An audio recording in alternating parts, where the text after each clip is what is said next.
আমি ইয়াত সমবেত হৈছোঁ।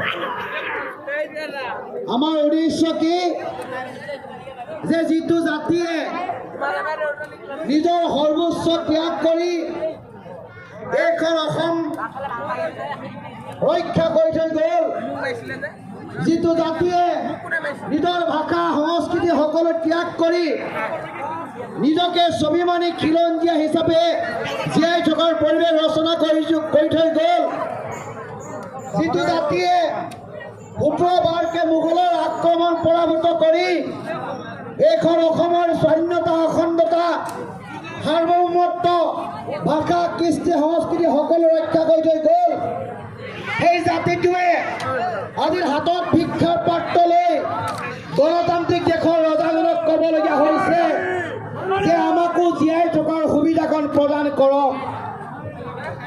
আজি এই সন্ধিয়াকাল হাতত জোৰ লৈ ধেমাজিৰ ৰাজপথত আহি আমি বিনয়েৰে এটা কথা ক'বলগীয়া হৈছে যে হয় আমাক সাংবিধানিক অধিকাৰ প্ৰদান কৰক, নহয় আমাক মাৰি পেলাওক। এইদৰে বক্তব্যৰে আমি আজি ধেমাজি নগৰৰ মজিয়ালৈ ওলাই আহিছোঁ। ইয়াতকৈ মৰ্মাস্পদ ঘটনা, ইয়াতকৈ বেদনাদায়ক ঘটনা আহোম জনগোষ্ঠীৰ কাৰণে কিবা হ'ব পাৰে নেকি?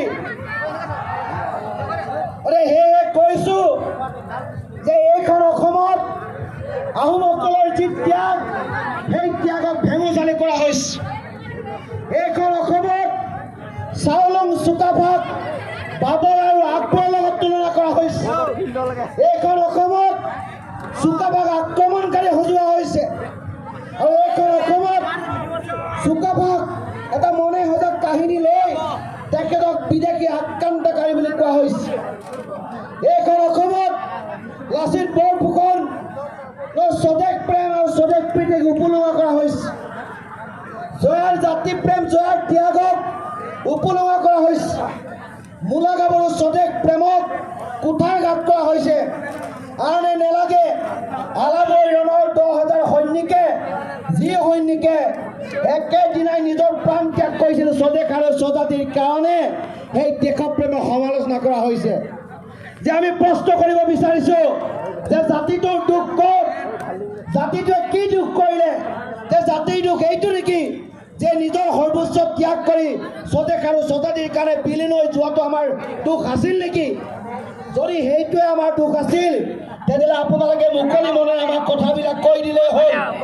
আৰু যদি আমাৰ ত্যাগক যদি আপোনালোকে মূল্যাংকন কৰিব বিচাৰিছে, সন্মান দিব বিচাৰিছে, তেতিয়াহ'লে এই জাতিটোক জীয়াই থকাৰ সুবিধা